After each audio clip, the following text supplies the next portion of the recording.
The situation unfolding in the Middle East right now is extremely serious. On June 13th, Israel launched preemptive strikes on Iran's nuclear facilities, and Iran retaliated with massive attacks over 2 days. Revolutionary Guard commander Hossein Salami and nuclear scientists were killed, and missiles fell on Tel Aviv and Jerusalem. More seriously, there's the possibility of blocking the Strait of Hormuz. If this narrow waterway, through which 21% of global oil flows, were blocked, oil prices could exceed $150 per barrel. But looking at economic history, a similar crisis occurred 40 years ago during the Iran-Iraq War's tanker war of the 1980s. Today we'll compare past and present crises, analyzing how geopolitical risks around the Strait of Hormuz affect the global economy. Lessons from the 1980s. Tanker war in September 1980, Saddam Hussein's Iraq invaded Iran, starting a war that lasted 8 years. But the real shock to the global economy came from the sea.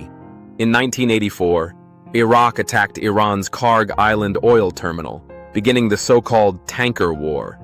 Saddam's calculation was cunning.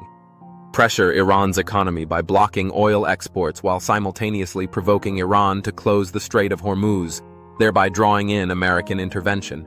Iran initially showed restraint but eventually retaliated, attacking ships from Iraq's allies and countries that had lent money to Iraq. Over 8 years of war, 411 ships were attacked, 239 of which were oil tankers. The scale of damage was remarkable. The most sustained attack on merchant shipping since World War II. Over 400 civilian sailors died and hundreds of merchant ships were damaged. But the economic impact was surprisingly different from expectations. Initially, commercial shipping dropped 25% and oil prices spiked, but the Strait of Hormuz remained open throughout.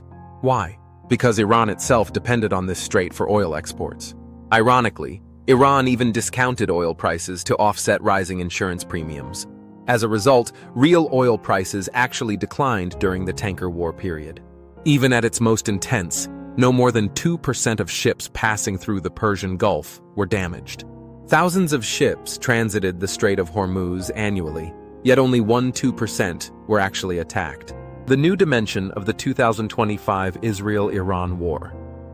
40 years later, the situation has fundamentally changed. First, the initiative has shifted.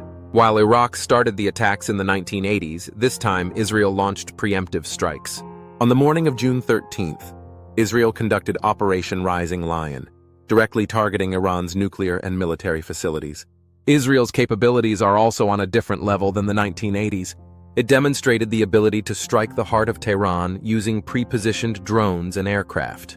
Al Jazeera analyst Imad El-Anis called this an unprecedented shift in the balance of power in Iran-Israel conflict history.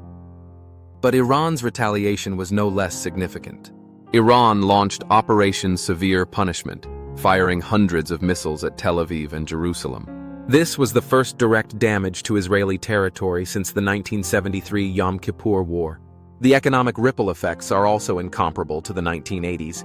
Currently, 21 million barrels of oil pass through the Strait of Hormuz daily, 21% of global oil trade.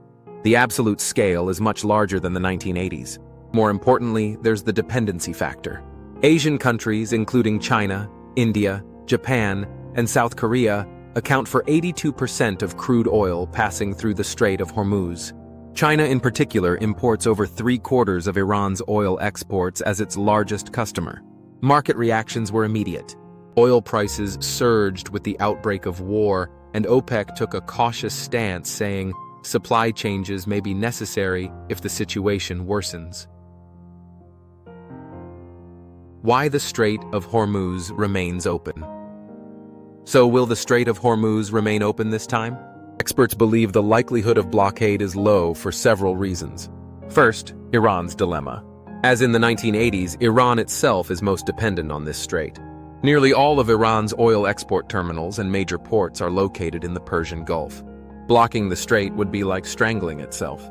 Ellen Wald of Transversal Consulting analyzes, "There's no net benefit for Iran in blocking the Strait of Hormuz," adding that most of Iran's daily goods come through this route, so Iran would suffer first. Second, Chinese pressure. China is Iran's largest oil customer and largest trading partner. Wald predicts China doesn't want oil flows from the Persian Gulf disrupted and doesn't want oil prices to rise. They'll bring their full economic power to bear on Iran. Third, physical limitations. RBC Capital's Helima Croft notes, given the presence of the U.S. Fifth Fleet in Bahrain, it would be extremely difficult for Iran to close the strait for an extended period. However, risks aren't entirely absent. While Iran may not completely block the strait, it could attack tankers or mine the waterway to disrupt maritime traffic. Indeed, since 2019, Iran has harassed, attacked, or seized nearly 20 merchant vessels in this region. Economic ripple effects and new variables. What would happen if the Strait of Hormuz faced real disruption? MST Financial's Saul Kavanik forecasts, if Iranian oil production is attacked, up to 3% of global supply could be curtailed, which could see oil approach or exceed $100 per barrel. He further warns, if Hormuz transit is impacted, we're talking about an oil price impact 3 times larger than 1970s oil shocks, with 150 plus per barrel possible. However, unlike the 1980s, there are now several buffers.